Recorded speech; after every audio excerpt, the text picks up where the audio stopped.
We're back. Finally here, Jeff Kerr. Finally here. Draft week Monday at Jeff Kerr CBS. My buddy Jeff Kerr, the hardest working man in show business. You're on locally CBS Philadelphia last night. Here you are early this morning with Birds 365. So I'll start. Where are you, man? I had the weekend to analyze this thing, paralysis by over analysis with the NFL draft. We are mock draft. How many mock drafts have you done, Jeff? How many Eagles only mock? Just one? Yeah. Yep, just one. I God can't. bless you. I can't do any more. I get tired of prognosticating. I get Yeah, tired of this. Just tell me where people are going when they're going. exactly. Now, unfortunately, it's part of our job to make these educated guesses. And, um, over the weekend, I started shifting towards Latu a little bit for this perspective. And but by the way, I think it's all got to do with Dr. Arstenoda and whether he's medically cleared. If he's medically cleared, that's a big if. I'd love to be a fly on that wall of the Eagles. But I think back to how he's pre-draft availability, Jeff, and he showed some rare frustration. He's got a ton of experience, and it was when he got asked about Hassan Reddick, and you could just see it boil over. It's like a pot boiling over. And it was basically like, hey, you morons, everything doesn't happen in a vacuum. And I start to think, and again, this is probably having too much time. And I start to think, boy, did he show his hand? Was that the rare showing of his hand? Like, Yeah, I'm getting an edge rusher and I'm getting the best edge rusher in the draft because he knows if Latu is cleared by the Eagles medical staff. And if he is, this is a poor defensive draft, at least at the top, where it's going to be all offense early in the draft. He might be the best defensive player in this draft if there were no medical concerns. Am I taking my conspiracy theory too far, Jeff Kerr? your conspiracy theory is going with everything I've been hearing since the end of March. Don't be shocked if they take an edge rusher in the first round. And this is when they had Hassan Reddick on the roster. And now you got Roseman upset. First off, when Roseman flipped out about that, I said, you do know you didn't have to trade this guy, right? Because everybody got to look at next season and the season after next season. Well, how about this season? This season, you still had Hassan Reddick under contract. You could have paid him more, and you could have addressed something else on your roster if you chose to. But I don't blame them for this. When you got guys like Latu, Chop Robinson, Jared Verse just sitting there, and you may only have to trade up a couple spots for them. I think you take that opportunity. I'd love to see Jared Verse in an Eagles uniform. I'd love to see Latu's the one I really want to see in this uniform. So I think he could be a bona fide stud if he's healthy. Yeah, and that's a big if, and we can't know that, but it just the rare instance, because Howie's been doing this for a long time, and he usually just bends off stuff pretty easily, and he got a little bit, I don't want to say upset. That's not the right word, but he was a little bit frustrated, and I think trying to make people understand it's not just about the moment; it's a big picture plan, and all of a sudden if you get somebody like Latu or even Jared Verse, um, it comes into the focus comes into play, and all of a sudden people are like, "Oh, that's what you were thinking." I get the feeling that's what it's about, but overall, I don't think anybody's going to be there. Look, if the Eagles clear Latu, that means probably some other teams are going to clear him, and he's not going to be there at 22. Potentially. Verse, I don't think is going to be there at 22. Certainly Dallas Turner isn't. Then you start to shift towards corner. I don't think Terrion Arnold's going to be there at 22. He won't be there. Then you shift towards offensive line, and you want the guard tackle versatility. And I think J.C. Latham is the guy. He's not going to be there. And then you start to say, do they really want Cooper DeJean, do they really want Nate Wiggins? I don't think so. Not at 22. So, what about Fuaga? Do you think they? well, Puaga's in that conversation as well, but again, I don't think he's going to be there at 22. I think I focused on 3 players right now. That's where I'm boiling it down to. Terry and Arnold, the 2 Alabama kids, JC Latham, and Latu, and he's the wild card if he's medically cleared. I think those are the 3 players, and it's going to be 4 out of 5 years targeted trade up to go get them. If one of them starts to get in that range, I'm not saying they're going up to 10. If one of them starts to fall a little bit, I think Howie will quickly move to get a player. I don't think he wants to sit at 22 and take the leftovers. And that's, by the way, Jeff, that's where I think people misconstrue the draft. Like, everybody's got a different board. So when you look at your favorite big board, we're going to have Rick Saratella, hopefully an hour or two. Those guys, and they're all great at what they do, but they're looking at 32 teams and just rating the players in order. And all 32 of those teams have players they like, have players they don't like, have different coaches, different schemes, different wants, different needs, all that kind of stuff. Just because somebody says Nate Wiggins is a guy I focused on because, look, he's too small. And him and Vic Fangio's defense and run support, I don't like it. I don't like it. So I don't think the Eagles want to wait to 22.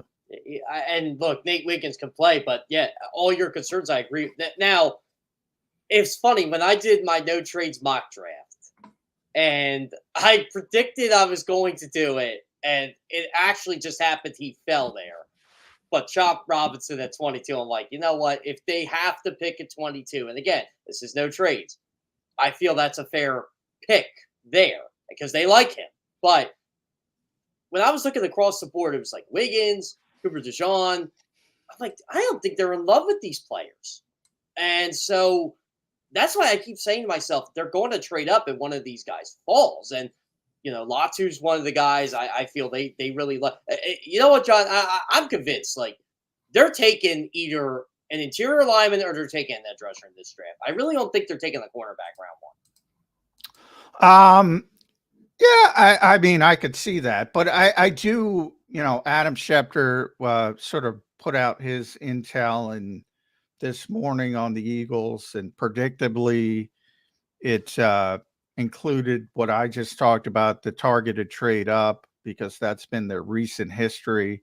And it's better than trading back. Yeah, and they're a contender. They don't need volume. I think I mentioned that with Krause. I think people get caught up with volume. If you're a bad team, you want volume. If you're a good team, you want good players. I don't care about 10 picks.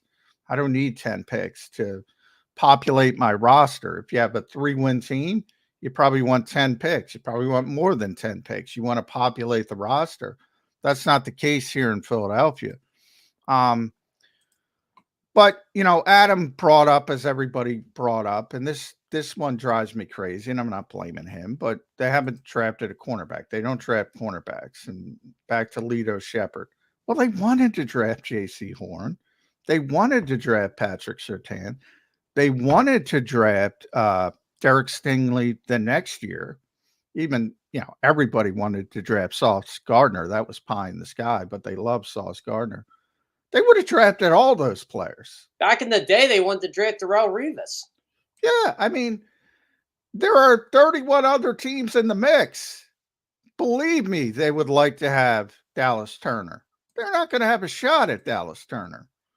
So you got to factor that into the equation. And back in the most famous example, which everybody now knows, they were going to take Christian McCaffrey with the 14th pick in 2017. They were crossing their fingers. Never got close to that. And I think Marshawn Lattimore was their number 2, if I wasn't mistaken that year. The larger point, you're right. is they wanted a bunch of corners over the years, but the board hasn't fallen that way, and it hasn't. And you got to when the board doesn't fall your way, you got to go in a different direction. I mean, that's common sense. But when it comes to the trade up, anybody else? I brought up Terry Arnold, J.C. Latham, Latu potentially. Anybody else in Jeff Kerr's mind that would be in that conversation for the targeted trade up? I still think to get JC Latham, you got to jump the Saints. I really do. I feel like JC Latham is going to be a New Orleans Saint come Thursday night, or any one of those like elite tackles that are left, or interior linemen.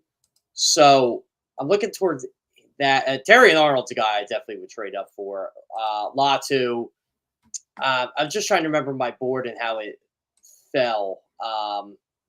Any of the other corners? Right, because Quinyon Mitchell Well, earlier. Quinyon Mitchell's one. I think he's going to be gone by 12. Honestly, I think he's going to be the first one taken. Do you think any defensive player has a chance to go before Dallas Turner? No, I had when I did my again, it's no trades mock. I did 3 cornerbacks, 3 receivers. I think I did Joe Alt, and then I think it was Dallas Turner at 8 with Atlanta. How many quarterbacks you got going before 22? That helps the Eagles. If you get to 5 or even 6, because there are some crazy quarterback desperate teams. 4 are going. Four are definitely going. Yeah. I think Penix is going to be the 5th. And you think he goes before the Eagles at 22? Yeah. So that's what you got to root for, by the way. I think. You got to root for Penix. That's great. That's great for the Eagles. By the way, I was talking to Byron McFadden last week, the former cornerback, and he said to me, Penix is their best quarterback in this draft. I said, I'm not going to argue with you on that. Favorite flavor, man. I was talking to a GM who said, I asked him who the second best quarterback was, because I'm a big Jaden Daniels guy. I am too. And if I'm Washington, I'm taking Jaden Daniels. There's a lot of JJ McCarthy hype today, by the way, Jeff. You know what? I've never seen a player get hyped so much for doing so little. It's a red flag to me, because as conservative as Jim Harbaugh is, I mean, if you have somebody that good, why do you put the reins on him? I don't understand that. He had talent around him, but I mean, I don't know. The most important player on the field, you're limiting him. That's a concern. For me. By the way, this is where I'm going to back you up here. You had Roman Wilson playing wide receiver on that team, and you just did not throw him the ball enough. That's an interesting name for the Eagles starting in round 2, by the way. But before I get to round 2 with you, Roman Wilson, by the way, is who I'm talking about. That's an interesting potential round 2 option. But when it comes to the quarterbacks, I was talking to a GM, and I asked him who the second best quarterback was, and he said whoever lands in Minnesota. And his perspective was that's the best situation, because you're going to have Kevin O'Connell, who people around this league love. I'm not quite sold on him, but he's been a solid young coach at the bare minimum. You have Jefferson, you have Addison, you have Hawkinson when he comes back. Now you have Aaron Jones in the backfield. You have good tackles. Kristen Darrisaw is really good. Brian O'Neill's really good. You got improving defense too with Brian Flores. Yeah, well, that's all smoke and mirrors. But from the offensive perspective, it kind of, the light bulb went off for me. It's kind of like, yeah, he's probably right. Situation really matters for a quarterback. So if you like Michael Penix, I kind of respect teams who have the courage of their convictions and go, you know what? I don't care what everybody else says.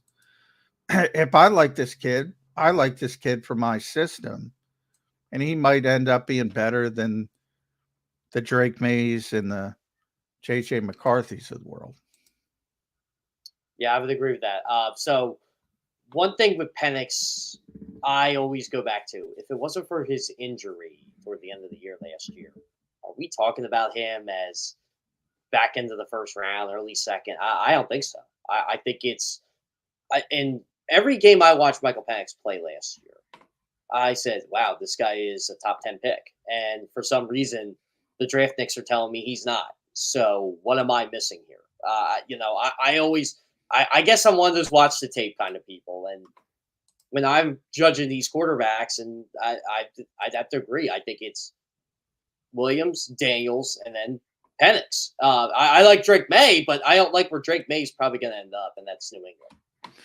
All right, Eagles second round, and if we're talking targeted trade up, depending how high they go, they might not have to give up one of those second round picks, but there's a potential they could. So do you give them up, John? I prefer not to. I prefer only to go up a couple spots, whether that's a future pick or something. Remember, they don't have a third round pick, so that complicates things as well in the immediate aspect of it. But as we've seen, Howie's very capable of dipping into future picks to try to move up in a small way. So he can do things a lot of different ways, but let's say there is only one player you're going to get in that 50 to 53 range, for argument's sake. Shep Kerr got a guy, he's pounding the table. If I put you in there with Howie, you're going to pound the table for anybody like Nick Sirianni and wake everybody up? He won't fall at 50, but could Edgerrin Cooper be there at 50? No. I agree with you. I think he would be the perfect fit for the Eagles at all-ball linebacker in this draft. But they're no man's land with Edgerrin. You can't take him at 22, and there's no way he's getting a 50. No, I think. So yeah, he's in that. Yeah, is what you call it, the no man's land for them. There were again that could be the receiver pick. We mentioned Roman Wilson. What about Ricky Pearsall? I think Ricky Pearsall will be an excellent. Yeah, he might fall. He might fall to that spot. I like Ricky Pearsall. Roman Wilson, yeah. So if you're looking at that, offensive line, if you don't get an offensive lineman, then I think the legit interior guys are in play. And there's a lot of them, by the way. Yeah, there is. I think you can get a Zach Zinter in the fourth round, and he might be your starting right guard. That's you don't want to mess with that, but you can get him though. Yeah, he broke his leg, so he's going to fall a little bit. They looked at Cooper Beebe. He should be right in that mix, 50-ish. John, I wanted to ask you this because you're more in tune with all, the top 30 visits and stuff. Do you put a lot of stock into them? I put a lot of stock in the themes of them. In other words, where they're leaning. Yeah, they're looking at a ton of offensive linemen. So they're gonna draft an offensive lineman in the first 2 days of the draft. They looked at a bunch of edge rushers. They had Latu and McKinstry in to look at medical people. Kool-Aid's another guy I should have mentioned. If you're forced to stay at 22, again, that's medical. He's got to get past the doctors first. And they looked at both of them. And then, edge rusher, offensive line, a couple receivers. Who else did they bring in? That kid Hunt from Houston Christian, the edge rusher. That was an intriguing one, by the way. Yeah. So they could be looking for that day 4 edge rusher if they don't get it early in the draft, and he could be in the mix there. So you have all these contingency plans, but I think people get too excited for them, to answer your question.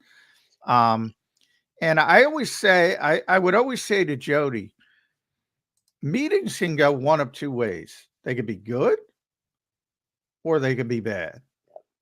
And when you bring somebody in with a top 30 visit, you can eliminate them as well. And I think the natural inclination is to say, oh, the Eagles brought this guy in. The Eagles are interested in him. And that's not always the case. Darius Geis being the best example of this, when he got in a fight with somebody, Stu Staley denies it was him. Howie Roseman denies it was him, but he was yelling at somebody. And the Eagles took him off their board. Right. I, Never lasted in the NFL. Probably a good decision. I had a college player about 2 years ago who ended up being a first round pick. Told me it's basically a job interview. It's what it is. They just want to meet you. They want to meet your demeanor. They don't really work you out much. It's just, oh, here's our facilities. How would you react to this situation? How would you react to this situation? What's your work ethic like? It's literally like you and me going for say a job at ESPN. Well, yeah. Well, and then, like I said, with Latu and McKinstry particularly, they looked at them late. It was probably more medical than anything else, but you got eyes on you the minute you hit the building. So they're kind of looking at how you treat other people and, do you have a good personality, or you're the kind of guy who's going to, BG it and be this energy monster and be positive to everybody. That helps. You're on. So from the minute you hit I that had a player facility, tell me, and this was another player. He was a second round pick. He said he felt he got drafted just because he said to the custodian, "How you doing?" Just because he there you says hi go. to everybody. It's There weird. you go. Yeah. How you treat the little people. Yeah, everything factors into it. But your top 30 thing, the Eagles usually draft a couple people that are on their top 30 list. So is it the be all end all? No. But if things go well, and Latu's one of those guys I've started to focus on late in the process, because I probably put too much into circling back to Howie's press conference. I probably put too much into it, but it was so out of character for Howie. It was almost like, wait, something else is coming. And something else is coming. Could be a trade down the road, could be something else, but something else is coming. So I was at the ballpark that day when Howie was doing his little spiel, and I'm listening to it.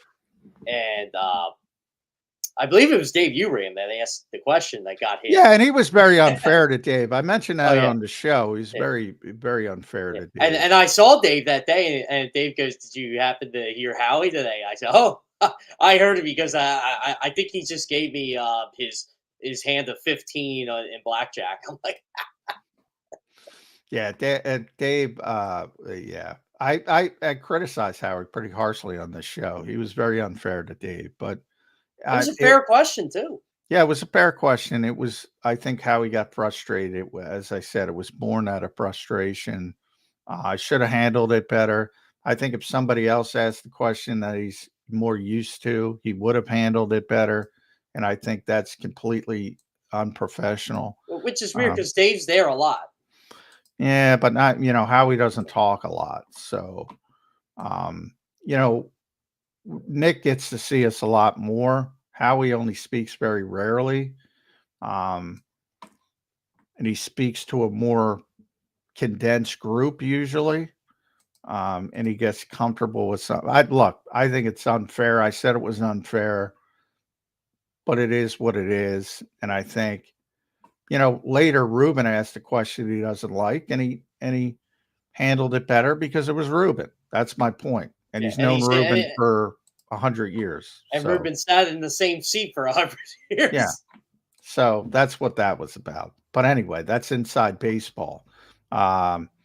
Getting back to the draft, I will say day 3 running back. The Eagles, I think it's been, Saquon Barkley's here. So everybody forgot about running back. Well, all they have is Kenny Gainwell behind Saquon Barkley, who's in the final year of his rookie deal upcoming. And then they have Ty Davis-Price, who they signed to a futures deal. People are probably saying, who? It's a 3rd-round pick of the 49ers. I actually like that signing, by the way. Well, it was very Trey Sermon-esque. Same team, same rounds. So I don't know if it's going to work out, but he's got some talent. and they have Lou Nichols, who's on a futures deal. That's it. The If Boston there's Scott one, hasn't signed yet. if there's one guarantee I'm going to make to you, Jeff, the Eagles are taking a running back on day 3. And please let it be Blake Corum. Blake Corum. I'd take him behind Saquon. Does he get to day 3? That's He might be a 3rd round pick. That's he what might be a 3rd round pick. I was talking to a couple people about that. They're like, where do you think he goes? I'm like, is he a day 3 pick? They're like, well, with this class, he probably is going to be day 2. And yeah, he might be a no man's land for him too. But if he falls, that's a guy you trade up for. Just because I'm not saying he's going to be a starting running back in the NFL, but you put him behind Saquon Barkley, you are going to be tough to stop in short yard situations at all times. The Eagles seem obsessed with finding these guys that can catch the football, and I get it because it's the modern game, Jeff. Well, Blake can do that. Not great, but he can. Well, do that's it. what I mean. So because I look at Estime too from Notre Dame, and I'm like, boy, I'd like to have that dynamic, to have the pass catcher sort of movement space guy, and then the big back. I've always wanted to see a big back who can move the chains behind this offensive line. Probably the last one they had was LeGarrette Blount the Super Bowl season, and that was the end of his career. By the way, teams are so scared. I'm glad you brought up Estime. Teams are so scared because of that 40 time. I don't get it. I don't get it. It's like I've heard so many people say this. Oh, that they, he should be the best running back taken over the kid from Texas. I'm like, then why isn't he? Oh, because of his combine, his 40 time. Like, they actually put stock into that? Oh, they do, especially a running back. And but to me, because of the type of back he is, I'm not looking for him to break off a 50-yard run. I just want him to move the chains as a backup. I'd love that fit. I don't think the Eagles even think about it though. I don't, because they'll look at him and say, well, he can't catch the ball. If you get him in space, he's not going to help you. I kind of want to piecemeal it and say, go about it this way and see what Landon. They all talk about. They just paid Landon Dickerson $84 million. You got that left side. Jordan Mailata $66 million. Let him fire off the ball with somebody who can go north-south immediately. I would love to see that. I would too. Guess what? You're not going to see that with Saquon.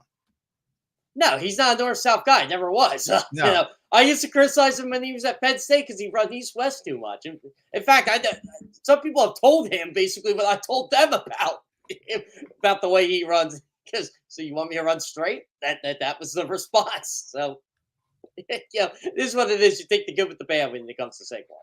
Yeah, and I'm. By the way, people get mad at me because I bring up questions on Saquon. Saquon is a great dude. You know that, Jeff. He's the man. The one thing you will never hear me say, everybody who talks about Saquon Barkley loves him. He's a leader. He's a great teammate. But I think all of that, manifests into excuses, to be bluntly honest, to be quite honest. And I don't know if he's a fit for this team, but he better be, because the expectations for this offense is off the charts. I've been defending Saquon for 6 years, and I'm saying just get him off that Giants roster and beyond that. So I'm gonna get it this year. I'll say he better show up. Well, no, by the way, I think he's going to be very good. But I'm using the Eagles standard of special. Howie Roseman coined that, and they think he's the closest thing to Christian McCaffrey. I don't know. I don't know about that one. Christian McCaffrey's he's a different type of breed. I'll say that. I agree, and I think people expecting that type of presence are going to be sorely disappointed. But we'll see. Hopefully, I'm wrong, and hopefully, it shakes out a different way. I'm never wrong about Jeff Kerr. My buddy Jeff Kerr at Jeff Kerr CBS, finally here, the draft week. Thank God. Thank God. I'm with you. So I'll leave it here. And I don't even want to say trade up, because I'm with you. Trade ups and mock drafts are stupid. So I'm just going to give me the player. Who are the Eagles taking? I don't care if they trade up, trade down, or stay put. Who's going to land in Philadelphia? Should I be vague and tell you the position, or should I just say it? You could do both. They Say if will. it's position, whatever you feel most comfortable They with. will draft an edge rusher, and I believe it is going to be Latu. Oh, nice. All And, right. and if they do that, I am going to text a bunch of people and say you could do cartwheels now. Yeah, I think you bet now, if the neck fusion doesn't hold in 18 months, we're all going to. Well, what's funny, though, because the guy played 25 straight games after all this? Yeah, well, that's another thing. Even a couple years ago, the medical advancements, it probably was a death sentence, certainly 10 years ago, as far as his football career. But there's been such advancements and things like that. But anytime you talk about the neck, I don't blame teams for being concerned. I really don't. And that's why he's falling, and that's why it's all on the medical staff. But if he's cleared, yeah. I'm all prepared for when they draft him or when they draft an edge rusher. What does that tell you about Nolan Smith? Who cares? Yeah.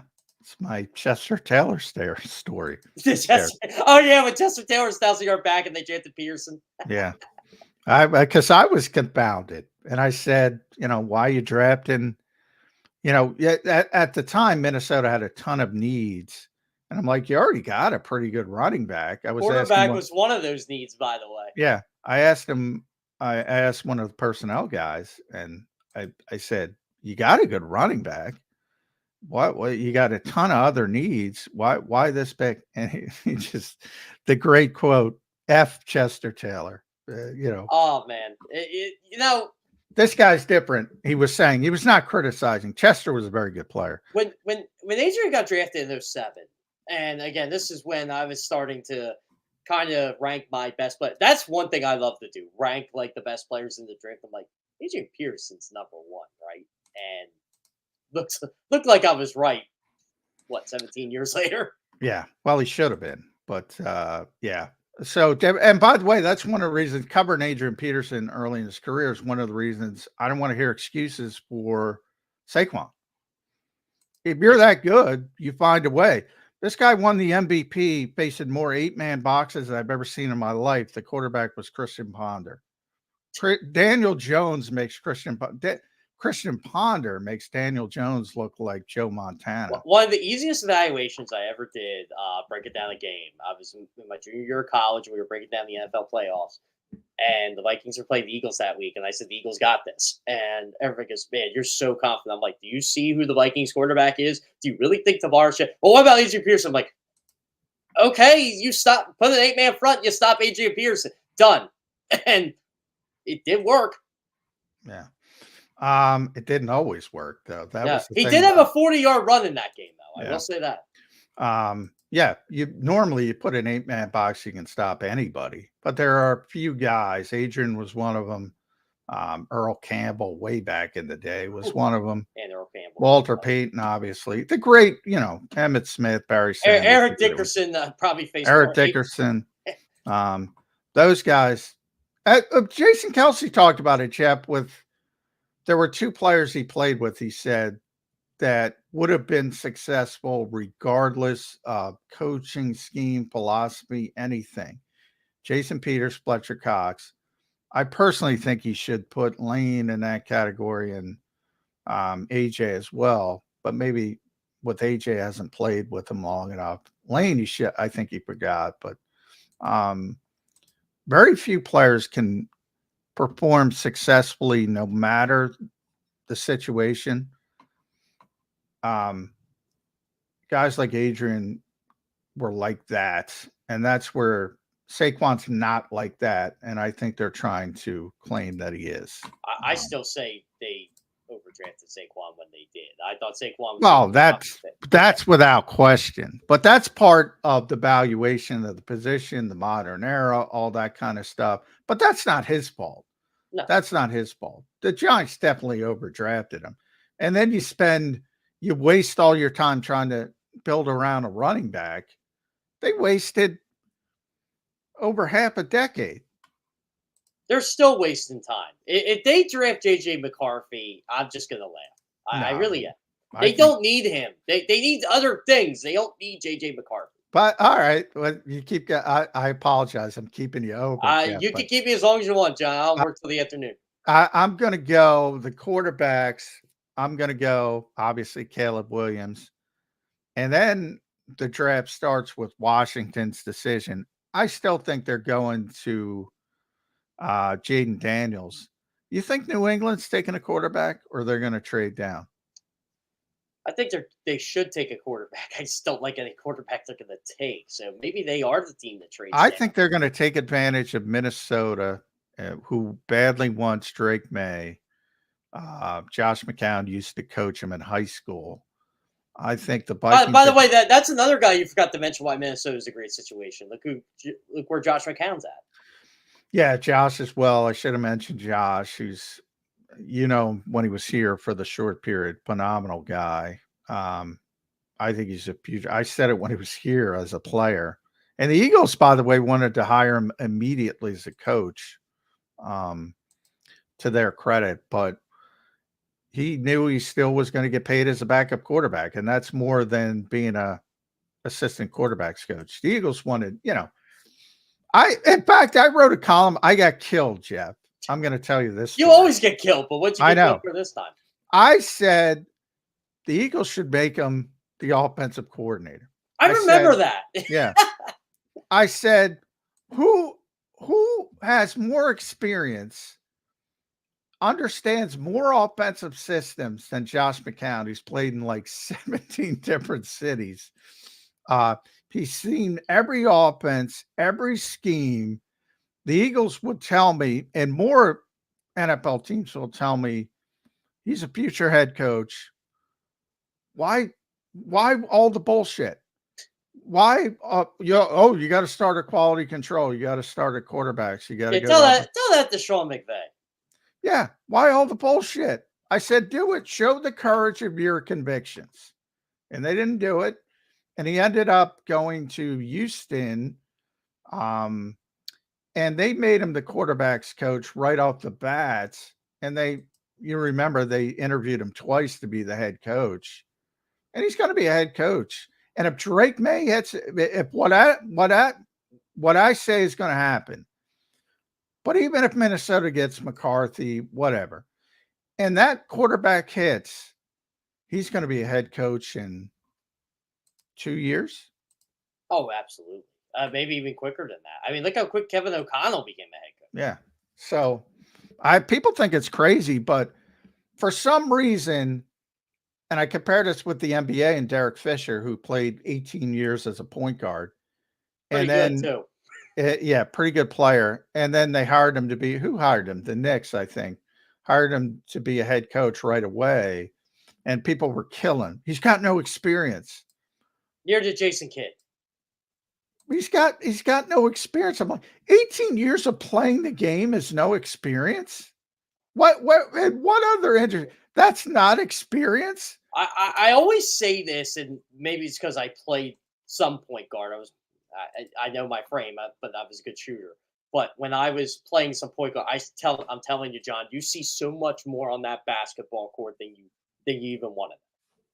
I know, and that's the thing about Josh McCown, and he played so long in so many different systems, and the Eagles had him.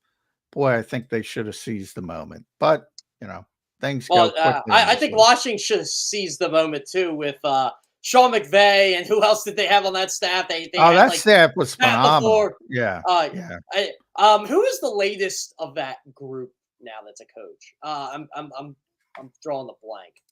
It might be O'Connell. Has anybody since O'Connell been? I think someone since O'Connell's been drafted. But by the way, don't you think it's funny how? And I gotta give a hat tip to Peter Schrager here. This is why I love Peter Schrager. Peter Schrager gets all his information from Sean McVay because he was the guy smart enough to talk to Sean McVay when he's some 26-year-old tight end coach. By the way, he's still Mike McDaniel, I guess, was it? Mike McDaniel's, I think, is the latest one, actually. So it was Mike Shanahan's staff, obviously. Kyle was on it. Sean McVay, Matt LaFleur, Mike McDaniel, Bobby Slowick, Bobby Slowick. That's Raheem Morris was on it. Kevin was on it. Yeah, that was a hell of a staff. Oh, Yeah. by the way, That's like Andy Reid 1999 staff. Yeah, the only difference is the Andy Reid '99 staff actually got good, and that team did not because Daniel Snyder was running them. Yeah, and to a certain degree, Aubrey Pleasant was on that staff. Gee, he was on that staff too. Yeah. Oh my god. Yeah, that was pretty impressive. But one of my favorite stories about the '99 Eagles was when I was talking to Bieniemy at the Super Bowl, and we're just reminiscing about that year. He goes, he said it's so much different when you're a player or a coach. You're a player, you're thinking, man, these guys they don't know this, they don't know that, and you end up coaching with them.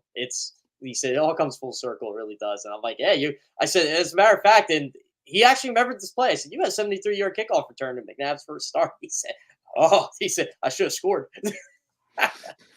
Yeah, some of those, and that, by the way, that coaching churn, and you've seen it here over the years, whether it was Andy, Doug, and now with Nick, that's harder to deal with than people understand because, I mean, you get good coaches, and that's the nature of the industry. Then you're successful, and you lose them, and then you're trying to make the copy. And I always make that comparison. The Xerox copy is never as sharp as the original, Jeff. Never, ever, ever, ever. Boy, that's a bad knock on Xerox there, John.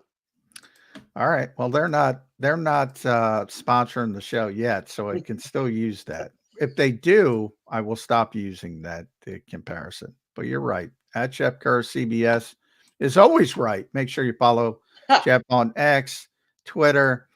He's buying into my Latu conspiracy theory.